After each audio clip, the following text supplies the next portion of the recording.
आपल्या शाळेच्या मुख्याध्यापिका वायदंडे मॅडम यांच्या हस्ते प्रतिमेचं पूजन झालेलं आहे। त्याचबरोबर सर्व सहाय्यक शिक्षिका आणि तुम्ही सर्वजण उपस्थित आहात।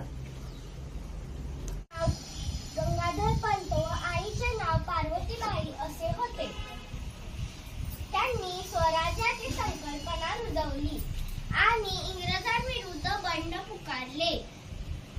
लोकमान्य टिळक हे थोर भारतीय असंतोषाचे जनक म्हणूनही ओळखले जातात।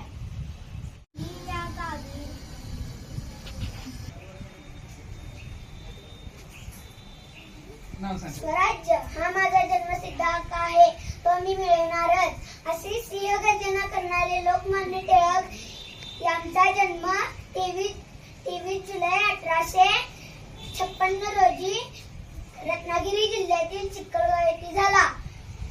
त्यांनी केसरी व मराठा वृत्तपत्रे चालू केली। लोकांनी एकत्र यावे म्हणून त्यांनी असे होते व वडिलांचे नाव भाऊराव साठे असे होते।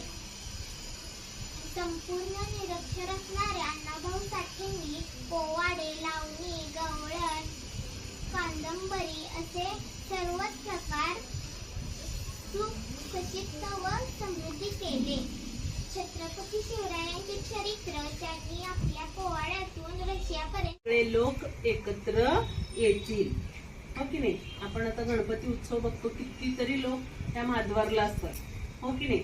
पण त्यावेळेला त्यांचा उद्देश काय होता की एकत्र आल्यानंतर ह्या सगळ्यांना आपण उपदेश करायचे, सगळ्यांना आपण इंग्रजांविरुद्ध ते काय काय कारवाई करायला लागलेत, कसं वागायला लागलेत आपल्या लोकांशी हे समजावून सगळे लोक तिथं कामासाठी जातात।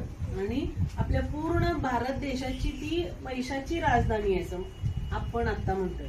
आणि ते जर आपल्या महाराष्ट्रात जर नसेल आणि आपली होती ती, आणि आपली मुंबई आपल्या महाराष्ट्रात राहण्यासाठी या अण्णाभाऊ साठेंनी संयुक्त चळवळ उभी करून त्यांनी आपल्या शाहिरातून लोकांना त्या मुंबईचं महत्व पटवून दिलं आणि ती मुंबई आपल्या महाराष्ट्रातच राहण्यासाठी त्यांनी सुद्धा लढा दिलेला आहे।